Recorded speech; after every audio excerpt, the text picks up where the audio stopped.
Okay, so hi everyone. Our presentation is about the language policy for ethnic minorities in China. Our research is about the responsive laws policies following the law on standard spoken and written Chinese languages, which was effective in 2001. And our presentation will cover three parts. The first part is the language background of the China. The second part is bilingual education and educational pathway for ethnic students. And the third part is teachers' professional development. And let's start with the language background. So China is a multilingual country with multiple dialects. And in 2001, the law on standard spoken and written Chinese language was effective. And in the rest of our presentation, we will call this law Language Law 2001. And after Language Law 2001 was released, a lot of responsive policies to promote Mandarin were also released. But in this law, it also suggests that the ethnic groups, they have their freedom to use ethnic languages. So according to such situation, our research question are how do responsive policy impact minority students' school languages, education, and how do policy influence the teacher's professional development? So here is the structure of our today's presentation. And this is a part of the Language Law 2001. Here, the Article 2 is the part that defined the Mandarin as the common languages in China. And let's begin with the student part. The policies on the screen are researched to see that how the responsive policies will influence the education for ethnic students.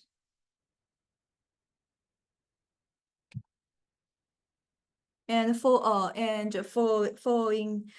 the Language Law 2001, the decision on deepening reform and accelerating the development of ethnic education was effective in the 2002. It emphasized bilingual education for minority students as promoting bilingual teaching in both ethnic primary school and ethnic secondary school. For bilingual education, it actually have double meanings in Chinese context. For native speaker of Chinese, it means Mandarin and English. Well, for non-native speaker of Chinese, it means Mandarin and ethnic languages.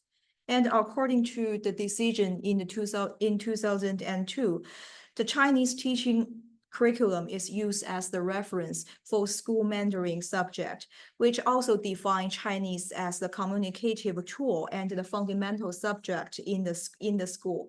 This curriculum also explain Mandarin's importance in studying other subject, future work, and further educations, which emphasize the importance of Mandarin from the curriculum area. And based on these two policies, the school bilingual education for minority students in ethnic area is established and is promote Mandarin in the educational system.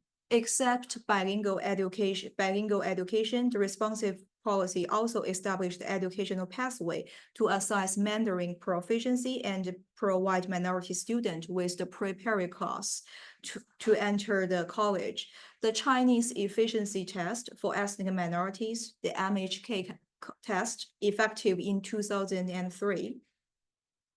It provides a reliable, effective, and authoritative tool for assessing Chinese proficiency. MHK also helps to determine if the students are qualified enough for further education in Mandarin. Students who pass the MHK at level 3, they are exempt from taking Chinese examination in National College Entry Examination. With this specific test, minority students' Mandarin proficiency become the evaluation criteria for higher education. Additionally, the MHK policy also related to the preparatory class. Ethnic students can participate in preparatory class as a supplement for university, especially for students without MHK level 3.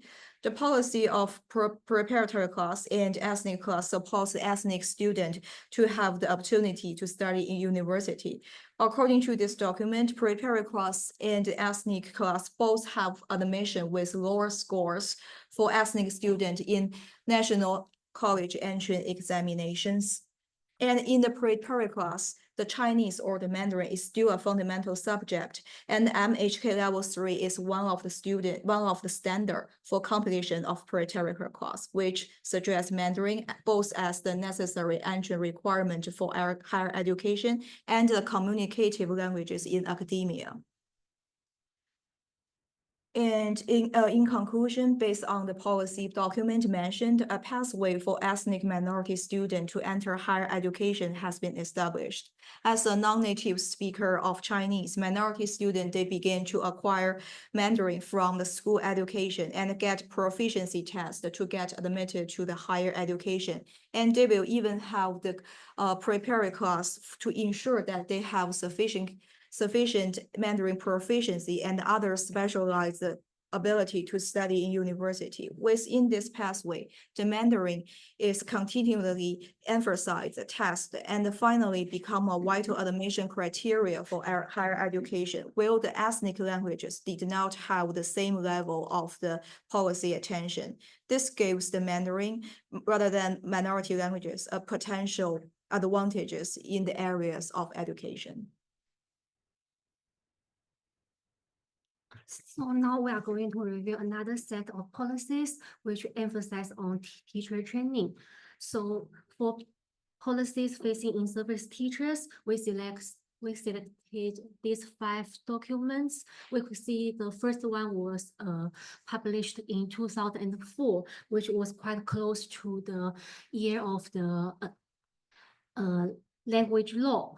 And it responded to the language law in its opening paragraph, indicating that the purpose of this document was to implement the language law. But because the purpose of this document is mainly to set up model schools for standard language and character, so it doesn't include enough details about the teacher training programs. Then the other 4 documents, they are designed for broader areas and provided more detailed instructions about teachers' language training programs. So when we looked these documents in detail, we found that all of them only suggest on Mandarin proficiency for teachers. For example, we could see in those 3 documents in 2004, 2011, and 2020, they said these programs were provided to in-service teachers to improve their ability to teach in national common spoken and written language and Mandarin proficiency. In fact, they are same things. The common spoken and written language, in fact, they are Mandarin. And in addition, the other 2 documents in 2011 and 2020, they emphasized training goals for bilingual teachers, or improving the bilingual teachers' Mandarin application skills and the ability to teach in national common spoken and written language. So through the reading of those documents, we found that Mandarin dominated the implementation of the language law, while very limited or non-attention was paid to support other languages, including ethnic language, at least according to these documents. Only document 2020, they mentioned ethnic languages, but it appeared as a potential negative factors of Mandarin proficiency. The document said we have to learn the features of Mandarin learners whose first language isn't Mandarin, and to focus on the challenges they may face because of their first language. So we could see while the language law regulated Mandarin as the common language all over the country, it also confirmed the right to use their own language for minority groups. However, the professional development programs for teachers only addressed on Mandarin, and they didn't allocate enough resources to other languages. So what if we look closer to those documents about teachers' PD programs? Who would be required to enter these programs during their summer vacations? Since we mentioned before, the document in 2004 didn't give us enough details, so we only analyze this part based on the other four documents. So we took the keywords about the criteria from the original documents and translated them into English. So from this table, we could see, in fact, it's in a mess because we could see the factors such as their groups and geography and economy and age, and even language proficiency. They are mixed. For example, for language proficiency, they said the participants should be maybe the Mandarin skills was weak, below standard or poor proficiency, but these descriptions, they didn't based on maybe any test results or any empirical studies. And another thing we also noticed was all those four documents, they took ethnic areas as a descriptor, but they mix with other factors, maybe a little randomly, but they did adjust the areas.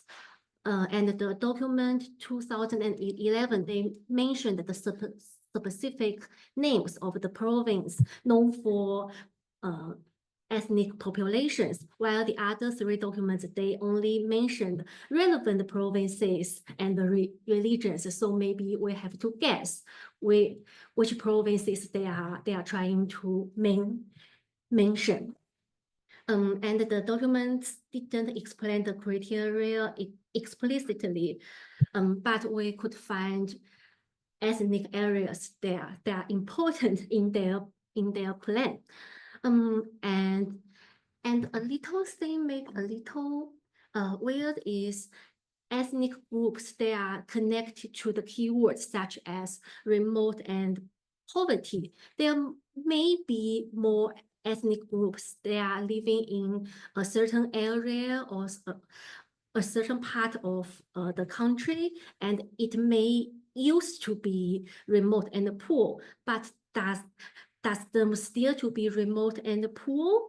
So we think the criteria didn't consider the full complexity of the situation. And it also suggested a potential stereotype of ethnic areas without considering the development of the factors, maybe, for example, transportation and economy.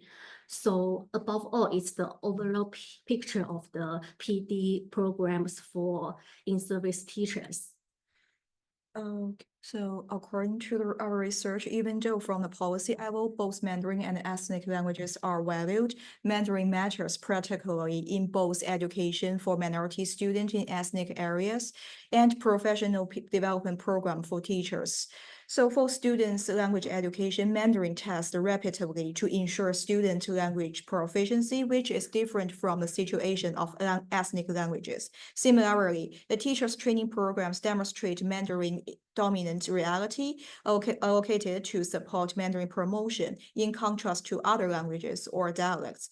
And in teachers' Mandarin training program, the unclear participant criteria reveals the ambiguity existing in policy. Moreover, the teacher selection criteria also reveals that the policymakers' potential stereotype on the ethnic groups and ethnic areas. People in ethnic areas may be Mandarin deficient, and ethnic area could be geographically remote and economically undeveloped. This is like all the part about our conclusion. So thank you.